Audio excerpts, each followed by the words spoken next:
Hello everyone, tuning into the Bear Cam at explore.org. My name is Andrew. I'm a park ranger here at Katmai National Park and Preserve, and we will be doing a live chat momentarily. Please stick with us. I'll be joined by Ranger Russ here on the Riffles platform on the Brooks River.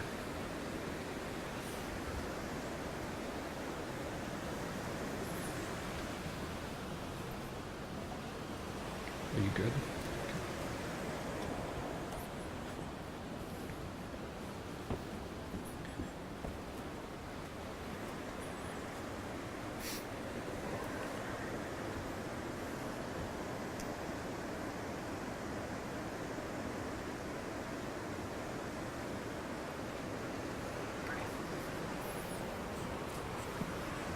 All right. Good morning, everyone. Good morning. Welcome to another live chat. We are here at Katmai National Park and Preserve, about 300 miles southwest of Anchorage on the Alaskan Peninsula. This chat is brought to you in conjunction with explore.org. This is a partnership we at Katmai National Park have done with explore.org since 2012. My name is Andrew. My name is Russ. And we are both park rangers here in Katmai, and we are broadcasting today from the Riffles platform on the Brooks River, just a little bit of ways from Brooks Falls, famous waterfall, seeing bears catch a salmon in abundance this time of year. Absolutely. Lots of salmon coming up the river, and this year we'll be celebrating our centennial. Yeah, it's an extra special time to tune into the Bear Cams, see what activities going on. It's our 100th birthday. First founded in 1918 by President Woodrow Wilson to protect not necessarily the bears or the salmon, but actually the amazing geology that we have here in Katmai. Yeah. Absolutely. Nova Erupta was the 5th largest volcanic eruption in recorded history and the largest of the 20th century. Yeah, quite an amazing place. So today we'll be doing a live chat. That's right, and our format will be sort of an interview format today, where I'll be talking with Andrew, and we'll be talking a lot in the beginning, and then after that we'll begin taking your questions. So we look forward to those. So if you do have questions that arise on today's topic, you can comment them there in the live chat section. We will have folks from explore.org who are feeding us these questions, and we will try to get to as many of those as we can in the second half of this broadcast. You can also ask us questions about anything else. That's right. What we ate for breakfast this morning, other bear activity, what's going on with the salmon. Feel free to comment those in the comment section here on explore.org, and we'll get to those for the second half. That's right.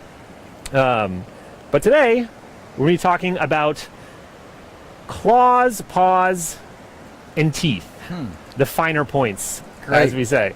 And Russ, when we think about bears sort of in the popular imagination, when we think about wilderness, we often think, there's this stereotype, this trope out there about the menacing, scary brown bear or grizzly bear. Right. And when we think of these animals, that's often what we think of, right? True. These claws, sharp claws, and fangs, right? That's right. People get that in the imagination and have been doing that for centuries even. Right. But they're actually pretty fascinating, well-adapted tools. They are. These bears are amazingly designed, and with their claws, paws, and teeth, we think of them like weapons, but really they're more, you could look at them like tools. For example, sometimes in Yellowstone, I've seen bears going through a field of yarrow looking for the roots, and you think of these claws as something that they're going to attack with, but really they're great digging implements, right? They're using them as tools more than weapons. Far more than just weapons, for example. They are tools for survival. Right. And so that's what we're going to be talking about today. And we can start by talking about these paws, these massive footprints that these bears have. I have a few props here. So many people don't realize that a bear track is not just a bear track.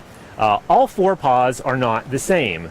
Bears have hind paws, and they have their forepaws.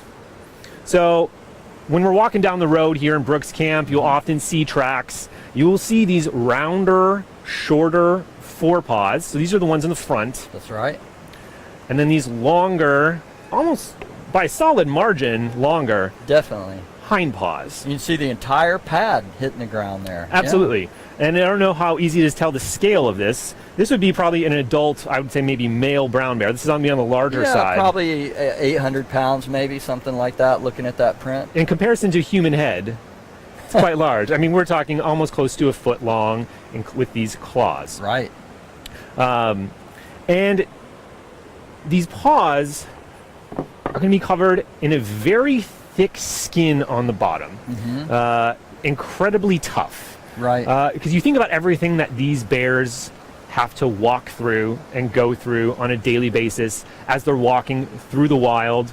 They're not going to have, Nike sneakers they could be using, tennis shoes. They're going to be walking over some really rough terrain repeatedly day in, day out for the duration of their lives. That's right. And so these feet are going to get calloused pretty quickly. It's very tough skin, almost like sandpaper. Seeing these prints really is something. I was in the Valley of 10,000 Smokes a couple weeks ago, and fortunately had put my food cache, my bear-resistant container, well away from the tent. And in the morning, a bear had come down and checked it out, and we knew because we saw these enormous prints all around the food container.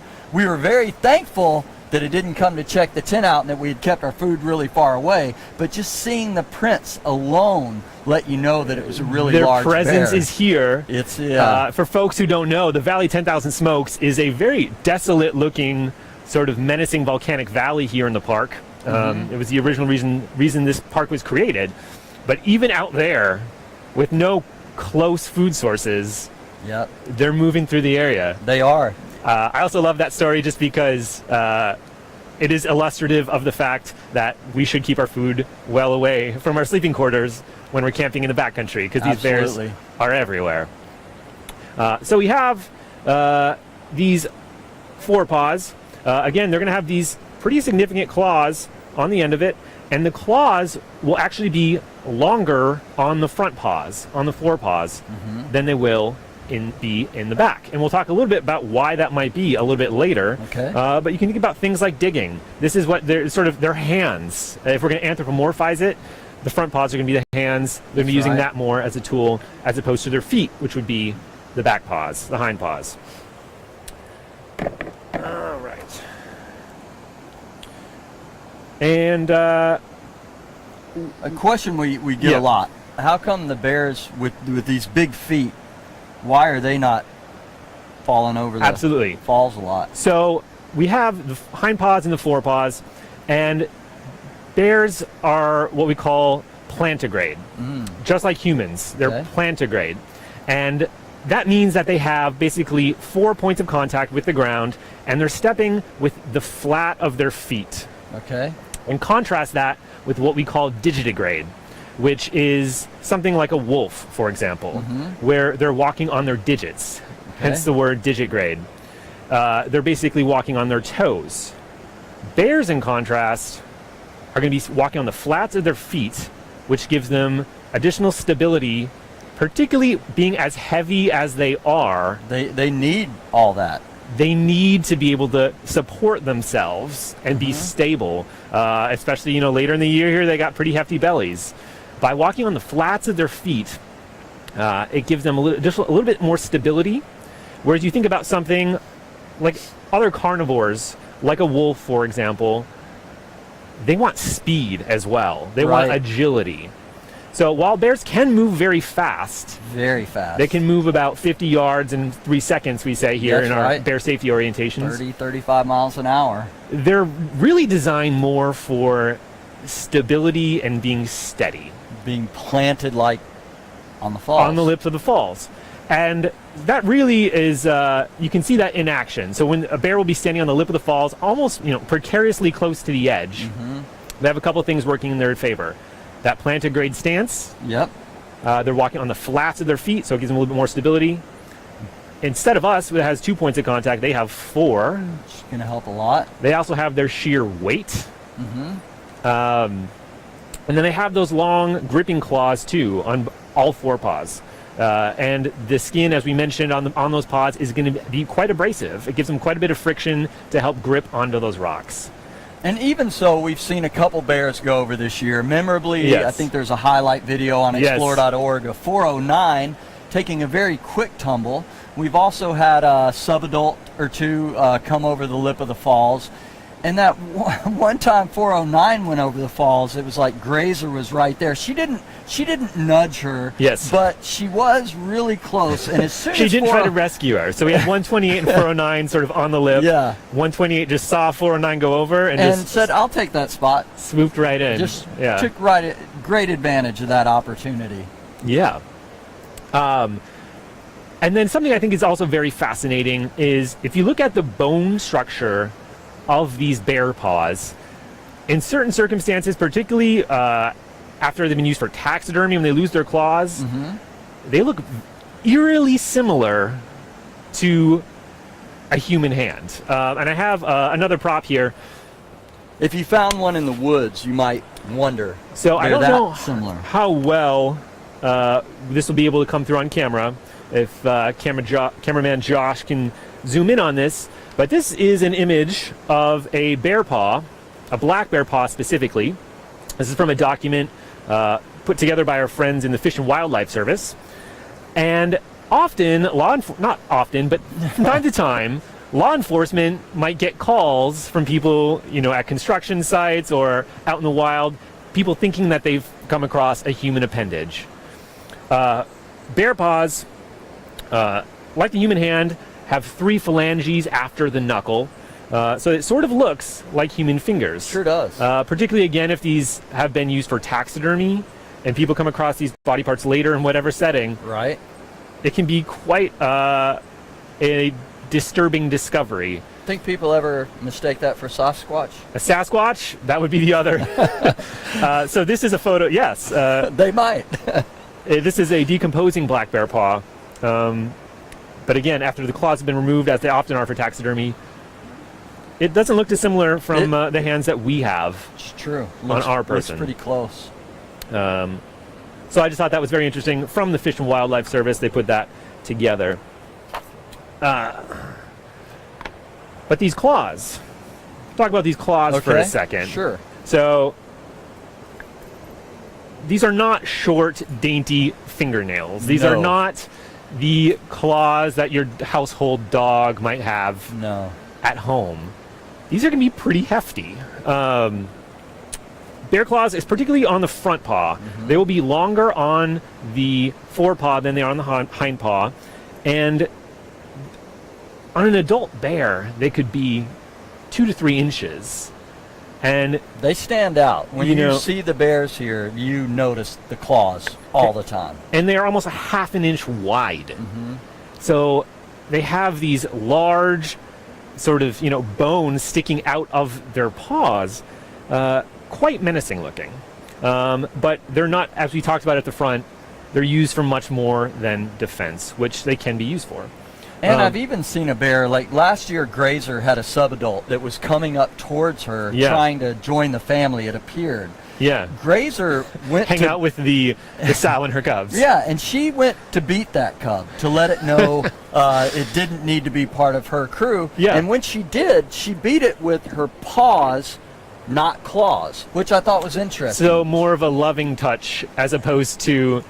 She could have really tore that thing apart. She could have tore it apart, but she chose to not use the claws in that case, just her paws. I thought that was an interesting thing to see. And it is always interesting to watch bears navigate how... it can be sometimes awkward to see that they have these pointy things at the end of their paws. How do they sort of get around poking and scratching things unnecessarily? And watching them try to hold on to a fish is really fascinating because they don't quite have the ability to fully hold on to it, so they'll often take it, and fish are super slippery. Anybody who's handled one knows they're covered with a layer of slime. Yeah. And they'll often take that fish and either plant it on a rock and hold it under their paw, or they'll put it on their forepaw and kind of hold it there and then reach down and bite the salmon that way. One of my other favorites, I've seen this particularly with cubs recently, but they'll put the salmon in between their paws and eat it almost like they're praying, like bedtime prayers. You'll see these little cubs with the salmon in between their paws with the claws sticking out. And it's worth noting, these are not like cats. The claws are not retractable. No. They're out all the time. But they are, again, very, very useful tools, particularly for obtaining food. That's why they've evolved into what they are now. So, yes, they can be a little bit cumbersome when trying to hold on to fish when you're eating it, but they can be useful for tearing, sort of slicing these salmon. Again, grasping those salmon when you're fishing, incredibly useful. But the salmon are only going to be in this river for a short period of the year. The rest of the time, bears are consuming other food sources. And some of that, particularly if it's a bear out on the coast, they might be doing a lot of digging on the beach for things like clams. And even using that claw to open that clam. Exactly. So they'll, particularly, again, on the forepaws with the longer claws, they'll use these claws, they'll bunch them together and they'll dig. And it's very impressive to see how effectively these bears can dig. We had one bear in particular, 854, that actually got her nickname for digging. Divot, yeah. Yes. Digging divots in the gravel sandbars looking for food items. Absolutely. They will dig, particularly if they smell something tasty or interesting. Sometimes on the beach here in Brooks Camp, if somebody happens to spill some gasoline or something like that, bears will dig them up. And when they're in a field, you can go and find a half-acre plot completely dug up by a bear going for grubs or roots, and really looks like a rotor-tiller's been through there. Absolutely. So it's this really effective tool for digging. And as you mentioned, Russ, particularly bears out on the Katmai coast, they're very big into seafood. So clams, once they get these clams, they're still that hard shell. And so they have to learn to use their claws to pry the seafood, the shellfish, open. Right. And it's quite remarkable to see them use those claws as a tool in that way. It's pretty fascinating. But as useful as tools as they are also used for defense occasionally. You mean like Wolverine and X-Men? Pretty much. They basically have like knives or daggers on the ends of their knuckles, essentially. And as we've seen quite a bit on the cams this year already, there are daily struggles for dominance here at Brooks Falls. And that is one powerful tool that the bears have. You look at you can't find a bear out here that's an adult male particularly without marks all over the side of its neck. I'm thinking about bears like 856 currently, who it would be the right side of his neck, he just has gaping scratch marks. And those are from these encounters with other bears as they take their claws and just scrape them across each other. Yeah. Because again, with adult male, these claws are going to be 2 to 3 inches at peak. And yes, they're sharp and they're thick and powerful and strong, but imagine all the weight behind that. An adult brown bear could easily be 1,000 pounds. So you imagine the momentum and the force as one of these bears, if they really wind it up, like a baseball pitcher. And one symbol of that is that shoulder hump. Yeah. That shoulder hump is all muscle that's being used, that they use that muscle in their digging process. So you're right, there is a lot of power behind the swing of a bear paw. Even these subadults, when they're playing, you think about it, if a human adult were in that situation, even that small bear could do some damage. Absolutely. We often think of these subadults or bear cubs as being cute and sort of clumsy and adorable. They're the size of a Saint Bernard when you see them up close. When you see them on the trail, suddenly they're a big bear. They're a big deal, and they could easily take down a human if they so chose.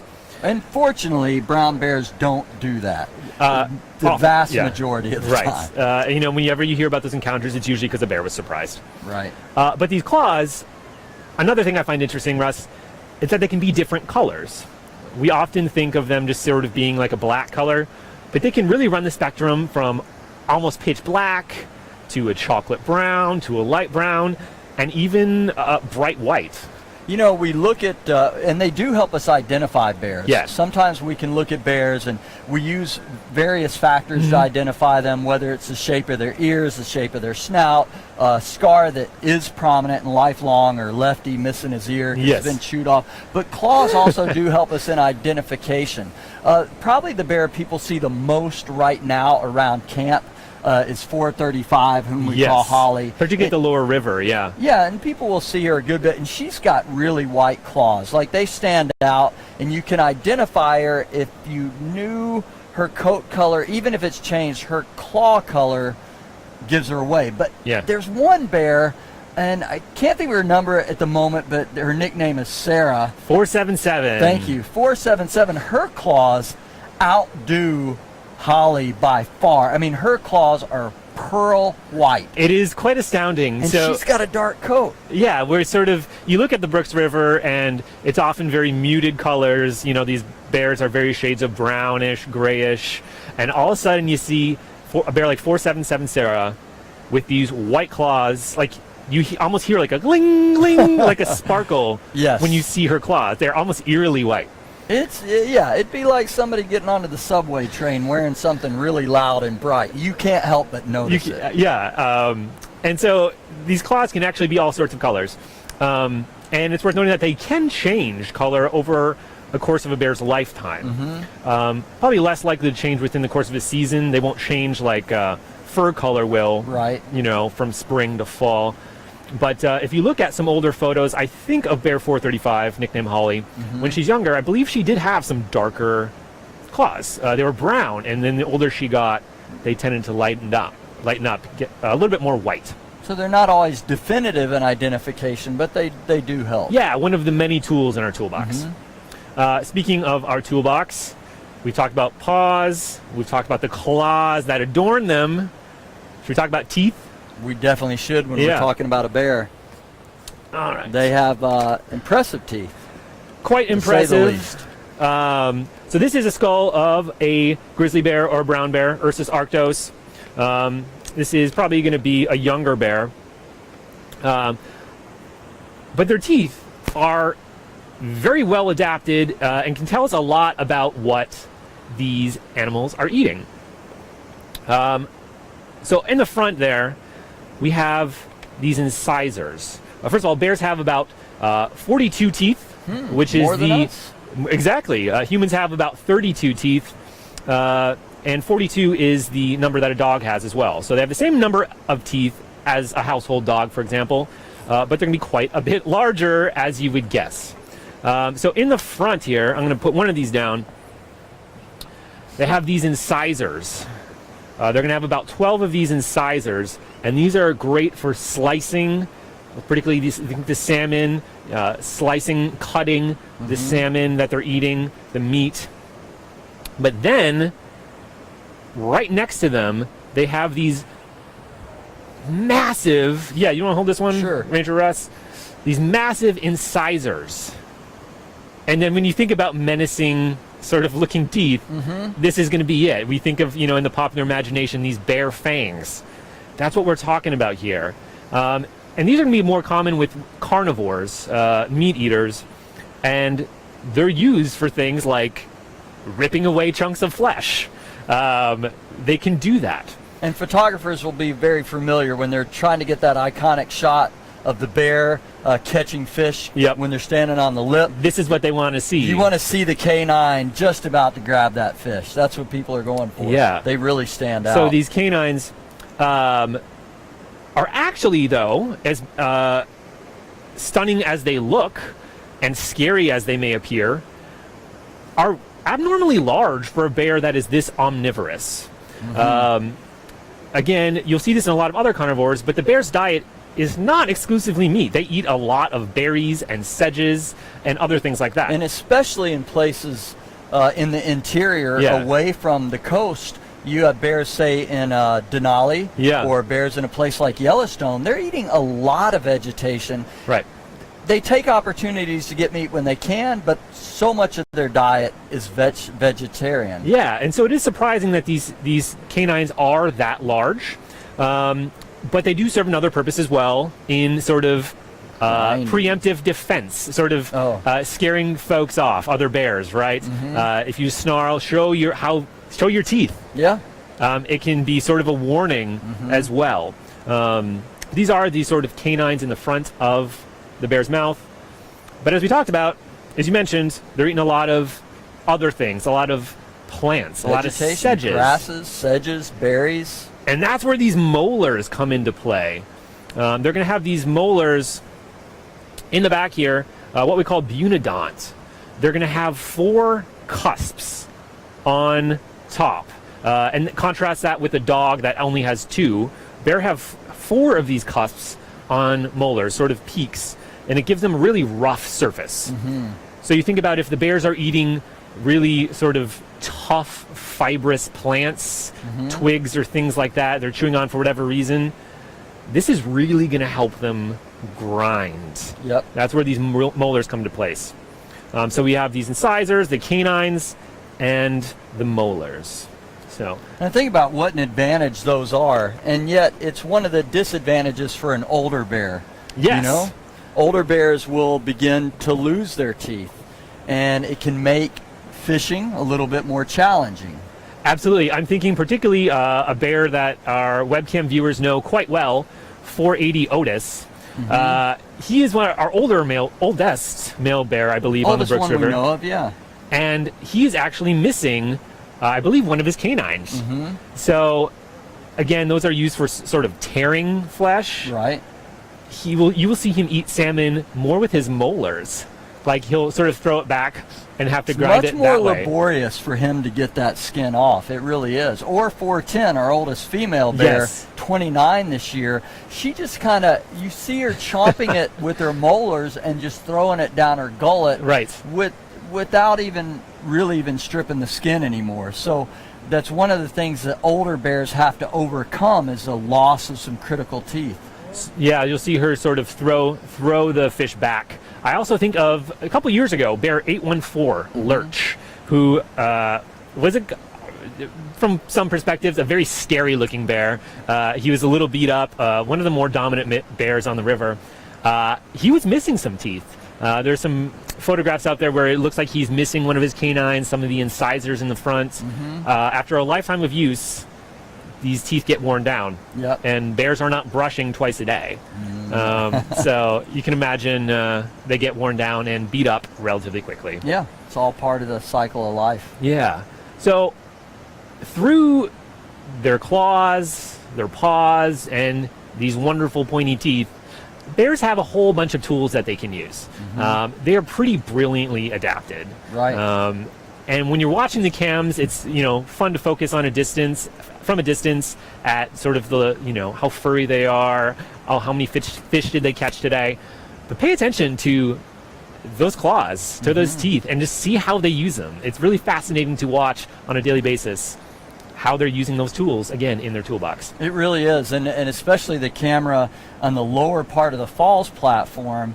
Sometimes bears are coming right into that camera view, and you may get some really good close shots of those claws. Yeah, fun to watch, certainly. So, Russ, we are about halfway through this broadcast. Time for questions. Should we take some questions? Let's do it. Absolutely. I'll maybe hand this over to you. Okay. You want to read them? Pick some out? Yeah.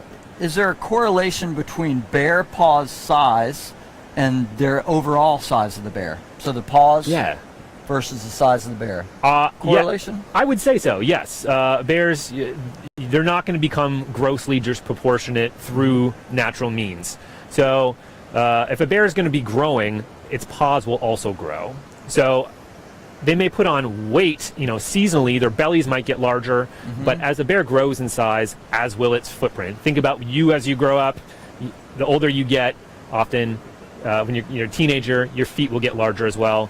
Same deal. I think about it even when I'm walking down the road here to work in the morning, and I see bear prints on the road. I'm often using that to assess how big that bear is and who I might run into on the trail. How recently was it there? Yes, it does. You really begin to learn that. You're like, well, those tracks are very wet. That bear is just gone. It's ahead of me, and you might see it dip off into the woods. But I'm assessing those bear prints all along the way to know who's around me. Right. It really helps. Absolutely. So Do bear claws continue to grow throughout their lifetime? And there's a second part of this question. Do they sharpen their claws like a cat might? Okay, so the claws will... it's not as if they will, like your fingernails, they'll keep growing until forever. They do sort of like dog claws, although we might clip some of our pet dog's claws. They're going to stop at a certain point. They will reach a max. But they will regenerate. So if one gets damaged or, shortened by some mean, it will grow back. And the second part of that question was, do they sharpen them? Yeah, like lions and leopards would sharpen theirs. You will notice, bears will have scratch trees. They will sort of scratch things, but they won't sort of be sharpening them like knives necessarily. But you will see, on trees, they'll scratch them. Whether that's explicitly to sharpen them, I'm not sure. But we'll have to ask them. There's so many things we'd love to know about bears that we do through observation. But the science is hard to get sometimes, especially things like hibernation, where we don't always get to observe them as closely as we might like. I just learned Sarah 477 was apparently seen this morning at the falls. Oh, was she? So people did get to see those claws. Pearly white people claws. are wondering, is that a recessive gene that causes that? Do we know that? I could not venture a guess as to the genetics behind the claws. I've actually asked this question of one of our biologists here, Ranger Michael Saxton, and he was unsure as to specifically what gives the claws their color. That's a great question, and I don't know the answer to that. Okay, great. I'm sure there is a genetic component. How it translates, I'm not sure. That'd be something for us to study further. Absolutely. So we know about Otis missing canine. Are there any other bears that we know of right now that we're going to see at the falls that are missing major teeth? Trying to think through that one too. I haven't gotten close enough often to check, but I almost assuredly, particularly with our older bears. So you're thinking about bears that are slowly getting up there in age. Otis is obviously a prime example. 856 is getting older. 435 is in her early 20s as well. 402, that would be something to look for. Particularly as these bears get older, you would expect to see those teeth wearing down. They could get cavities, they could lose teeth. And one way to tell if they're having teeth issues is how they are eating those salmon. If they look like they're having trouble, that might be indicative that they might be missing one of those canines, one of those incisors. There might be some issues causing them pain. Might be something to look for, but almost assuredly, particularly with those older bears, they're going to be missing some. Okay. So we have a viewer who's interested in this. It's an interesting question. We've seen in the wild, occasionally there's an animal with 3 legs. Your neighbor's dog they call tripod. Has 3 legs and it's able to survive. If a bear had only 3 legs, how would that affect its survival? 3 legs. It sounds like it's missing a leg for some reason. So we have a bear that's a stool. That would seriously, I would say, diminish its chances for survival. Because you think about what a bear does on a daily basis. They move quite a bit. Bears can move dozens and dozens of miles in a single day if they want. And then they're also standing in the river. With this river current, and we talked about how much stability having 4 paws, 4 points of contact gives you. They're not going to be able to fish as effectively. If it had 3 legs, it would not be able to run as effectively as it would have otherwise. It's not going to be looking too good for that bear, I would say. I would agree. I think a bear, we've even seen a bear that has a severe paw injury. Yes. Last year, 634 Popeye had an injured paw. Affected him pretty deeply. And I believe that one was from an encounter with bear 32, I think. So in a wounded in a fight, if a bear just didn't have that paw at all, I think it would definitely affect their survival. And you have to imagine it would be a target for other bears at that point as well. That's right. It would be a tough road to hoe to only have three legs as a bear. Interesting hypothetical, certainly. It is, yeah. And we have another interesting question. This is a little bit out there, but we'll take them. All right. 775 Lefty Yep. and 480 Otis spend hours in the water. You know how a human, when they're in the bathtub, Get pruny? do bears? I, Pruny like do that? bears get pruny sitting in the river? I would say not the same way that we humans would, just because their skin is different. As we talked about, on these paws, this skin is thick and it is calloused and has the consistency of sandpaper. Yeah. So while we sort of have these blood vessels very close to this skin and our skin is relatively thin, theirs is not going to be that way. I have seen some country boys in Alabama that run around barefoot all summer that get pretty thick skin too. Yeah, it's sort you of know? their heels getting kind of tough.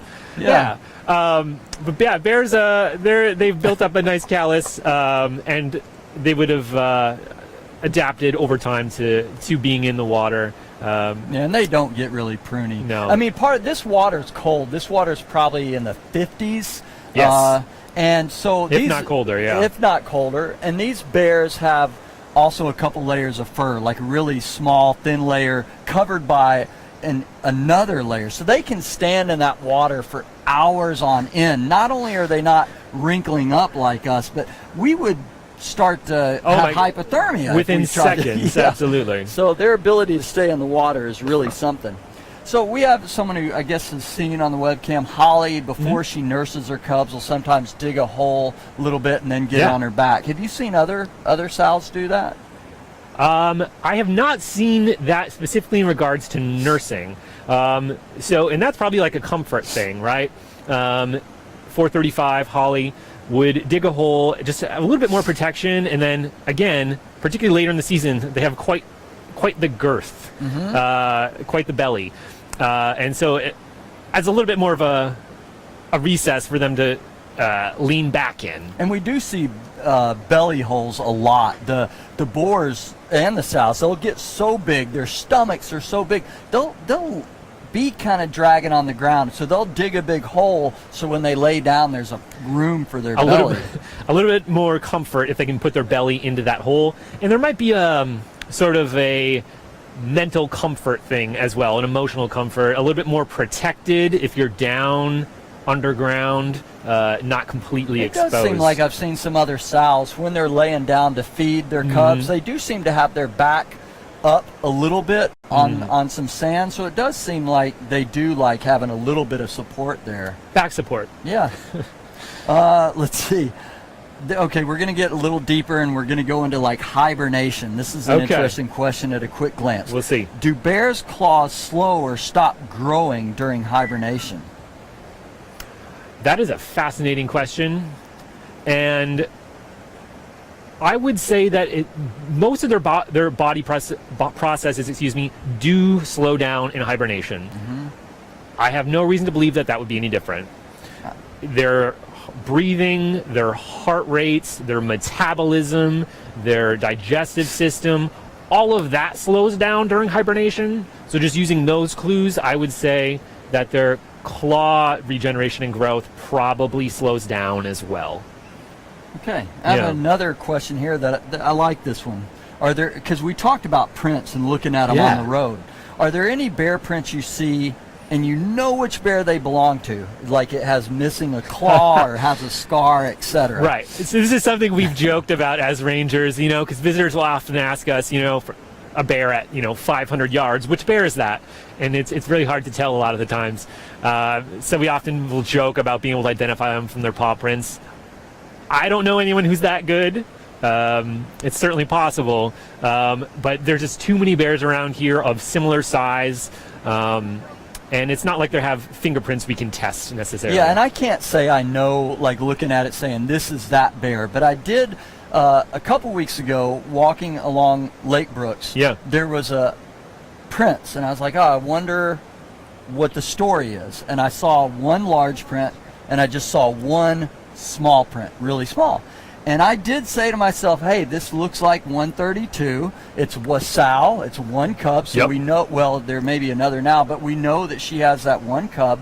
And sure enough, I ran into her on the road. So in that way, but I can't say that I looked at the print and said that is 132. So it'd be really hard to look at the individual prints, but maybe by the number of sets of prints that you can see, you can tell how big a particular group is, and then thinking of the bears that we have here in the area, okay, there are 3 sets of cub prints here, smaller prints. It could be one of these 2 bears or something like that. So we can narrow it down a bit. That's always, it is a little bit of fun guessing game. Like, oh, I wonder who passed through in front of my cabin this morning. That's right. Okay, when bears fight, is it the teeth or the claws which are more likely to cause injury to another bear? Yeah. I would guess most frequently when we see these wounds, it's probably going to be claw marks more than anything else, simply because they have, you know, these arms that can come out, these legs with the claws on the end, to make contact with the other bear. Whereas the teeth, it's harder for them to get in close and bite down. You will see that certainly from time to time, but it's more going to be about the claws. If they do latch with their teeth, there's going to be more damage. Absolutely. At that point, if it's actually coming to teeth on the other bear, they are serious about inflicting injury. So teeth would be devastating. And I have 2 thoughts on this. One is, a lot of times when you see bears sort of standing off, and they're often just, it's bluster and bluffing, and what will they do? They'll sort of open their mouth and they'll show their teeth, they'll vocalize, but it's more of a threat. But then I'm also thinking of some of the more famous bear fights or interactions we've seen here on the cams, and I'm thinking of a number of years ago, bear nicknamed Ted, 189. He got in a pretty famous tussle, and a slice of a claw sliced off a piece of skin, and it was just sort of a flap hanging there. But that is really indicative of the damage that these claws can do. And it also shows just how well these bears heal. Yes. Because imagine a huge flap of skin like that, and that bear apparently within a week or so was in very good shape. And he was around for a number of years after that. Yeah. Yeah. Now, one of the things I find interesting when I look at paw prints is trying to figure out sometimes if it's the left or the right. Yeah. You know, because they have a digit that sort of sets a little bit apart. But the question I have kind of related to that, and you can talk about that first, and then do they use that digit like a thumb? That's the question. Yes. No. So they do not have opposable thumbs. But yes, so they do have, we were talking about how skinned or decomposing paws can look like human hands. They do have 5 digits, but they don't have one lower like we do. Our thumb is lower on our hand. Theirs are sort of all going to be in relatively an even row. But yes, and that is one of the reasons why they can look like human hands, is they have 5. But they will not be able to use it like we would in grasping things. Yeah, and I believe the thumb would be more like what we would call the thumb would be their outer digit. And you can tell which side of the bear it came from by the shape. So this would be the one on this side. So have you, let's see, have you ever found a bear claw or tooth from a bear at Brooks? I have not. So, and there's probably a couple reasons for that. One is this is a very heavily populated area as far as Bush, Alaska goes. We get pretty heavy visitation during the days, particularly in peak season. It wouldn't last very long. Even though people are supposed to leave things in place, it probably would have been scooped up by biologists, or otherwise. But there are 2 instances I can think of where we have had bears, their carcasses around, and we as a park have taken in those bodies or carcasses at the end of the season to add to our museum collection or for educational purposes. Bear, I believe 868, his backbone was on the beach for quite a while. We now have that, and his skull in King Salmon near our visitor center, we have that.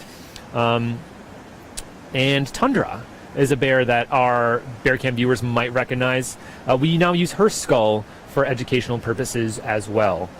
And as we're talking about this, I know a lot of webcam viewers might be thinking of a spring cub that passed away several weeks ago.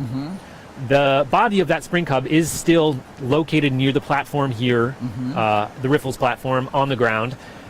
we're going to leave it there, let nature take its course as long as possible.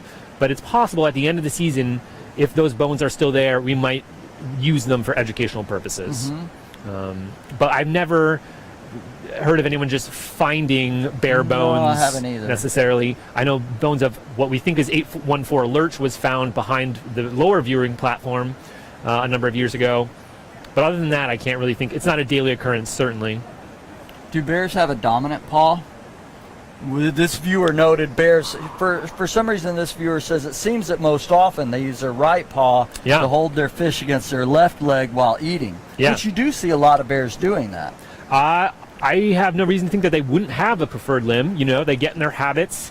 They have their preferred method of fishing. I don't know why they wouldn't. I bet bears have a preferred digit, I would suppose. Yeah. Let's talk about 409 for a minute, Andrew. Yes. 409, when she's on the falls, we often see her hold a paw up. Yes. Right? So the viewer's question is that a learned behavior, or is that something that's just genetic in her? Or? It is probably a learned, sort of like a tick almost. She would be, it's just something, it's a habit. You know, we see these bears have their own sort of personalities come through in their actions. I think of 775 Lefty and a sort of trademark head bounce. Yep. That's one of her things. It's just her style of fishing, almost like she's ready to pounce. I think she gets, of all the bears I've observed, she can get really impatient when the fish are not jumping, and she kind of starts pawing at the water, and I think that paw is just always ready. And I did watch some subadults that were not necessarily her offspring, and I noticed a subadult walk up there watching her for a while, and I saw that subadult raise its paw. And I have to say, I was like, is this subadult learning this behavior from her? Bears, so I would say learned more than just genetic. And bears, you know, learn through observation. So if they see other bears who are quite successful exhibiting certain behavior, they would try to emulate that as well. But yeah, there's not really probably a lot of utility in what she does. It's probably just more of sort of a tick or a habit. But yeah, you will see her standing again precariously close to that edge, and she did fall over the lip of the falls a few weeks ago, but she'll have that paw raised, almost like she's just ready to jump. Let's take a last question from the viewer, Andrew, and this one is more about the salmon spawning, and the question is, these salmon that we see jumping the falls, are they going to other tributaries of Lake Brooks? Or are they just going to the top of the river? Where are they going? Yeah, so this is not the end of their journey. This is just one obstacle close to the end, but it's not the finish line by any stretch of the imagination.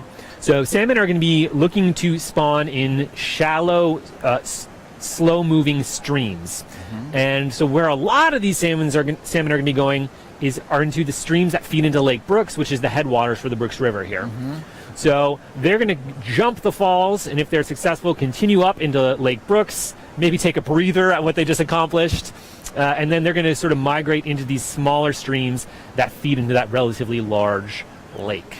Are there going to be other bears up there? There will be other bears, certainly. Later in the season, perhaps? Later in the season, and August is known as a slow time here on the Brooks River. What some of these bears will do is sort of follow the salmon. As these salmon continue up to their spawning grounds, some of these bears might follow them. That's right. When it gets quiet here, we may find them at other tributaries around the park. Yeah, they'll move. Viewers of our underwater cam might notice that some of these salmon are already beginning to put on their spawning colors. They are. Some of these salmon are already turning red with that green head. They're changing color from that silver, dark color. So the process is beginning, but there's still a lot of fish on the way. I believe this last Saturday, July 14th, over 1 million salmon entered Katmai National Park's watersheds on Saturday alone. 1 million salmon. And so in a few days, this place should be packed with salmon. It should, the stream should continue. Salmon can travel about 30 miles in a day, and so if they came in the Naknek River, they should be here probably yesterday or today. And of course, some of the salmon don't come up to the falls. No. We know that some actually stay from Naknek Lake just at the beginning of the Brooks River there at the mouth, and then some will just stay in Naknek Lake and of course go to other tributaries of Naknek. Right, of which there are many, the sort of freshwater system we have here that could go a number of places. So not all of them are going to be coming up here to Brooks Falls, certainly. Well, Andrew, that was a great set of questions we got today, and appreciate all the information that you brought to us. Well researched and great information. I hope people learned some new things today. Absolutely. And we will have some other live chats coming up in the next week or so, if you want to talk about that a little bit. Yeah, the next one will be on the kind of the history of human-bear interaction, both throughout the centuries and how we react with them today. And that's scheduled for early next week. That's right. I believe on Monday. That's right. And then next Thursday, about a week from today, we're going to be talking about the ins and outs of bears' digestive systems. Oh, the ins and outs. So, stay tuned for that next week on the Bear Cam. Thank you for joining us today. This is, again, the Bear Cam brought to you by Explore.org. My name is Andrew. My name is Russ. Thanks for joining us.